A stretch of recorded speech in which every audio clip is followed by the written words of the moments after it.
Pour représenter graphiquement cette fonction, commençons par chercher quelques points particuliers.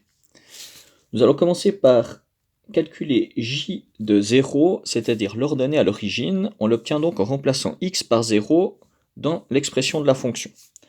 On obtient dans la première parenthèse moins 1, multiplié par moins 3, multiplié par moins 5, multiplié par moins 7.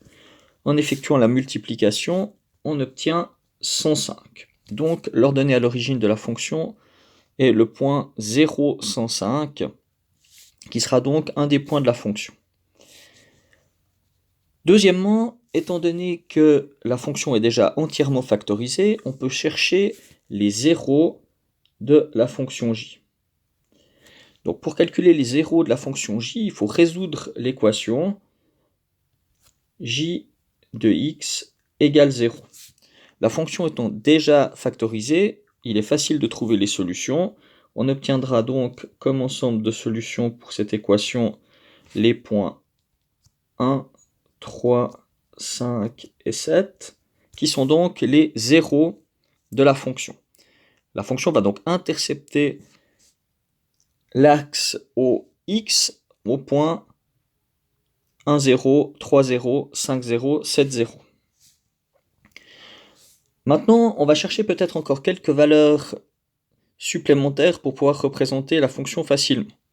Donc on connaît j de 0, on connaît j de 1, essayons de calculer j de 2, de façon à avoir un point supplémentaire. On remplace donc x par 2 partout, 2 moins 1 fois 2 moins 3 fois 2 moins 5 fois 2 moins 7. Donc on remplace x par 2 dans l'expression j de x en haut. On obtient donc 1 fois moins 1 fois moins 3 fois moins 5. Il y a 3 signes moins, donc ça reste négatif. On obtient moins 15. Donc j de 2 est égal à moins 15. Ça nous donne un point supplémentaire de la fonction. J de 3, on connaît, ça fait 0. Essayons de calculer j de 4. Donc de nouveau, on va remplacer x par 4 dans l'expression j de x, de façon à trouver le point du graphe. On remplace x par 4, ça fait 4 moins 1 fois 4 moins 3 fois 4 moins 5 fois 4 moins 7. On obtient donc 3 fois 1 fois moins 1 fois moins 3, ce qui donne donc plus 9. J de 5, on connaît, ça fait 0. Calculons J de 6. J de 6, ça va donc faire 6 moins 1 fois 6 moins 3 fois 6 moins 5 fois 6 moins 7. Ça donne donc 5 fois 3 fois 1 fois moins 1.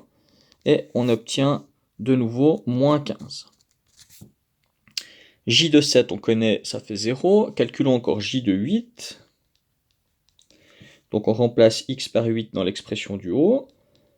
8 moins 1 fois 8 moins 3 fois 8 moins 5 fois 8 moins 7. On obtient donc 7 fois 5 fois 3 fois 1.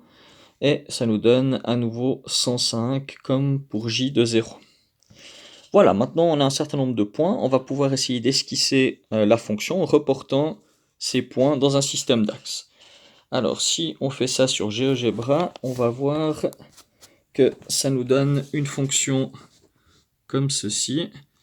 On voit bien que l'ordonnée à l'origine, le point j de 8 sont beaucoup trop hauts pour apparaître ici sur le graphique. On obtient le j de 4 qui est bien à 9, et puis on voit qu'il y a des points qui étaient un peu plus bas que j de 2 et j de 6 qu'on ne pouvait pas forcément savoir juste en remplaçant x par des valeurs entières.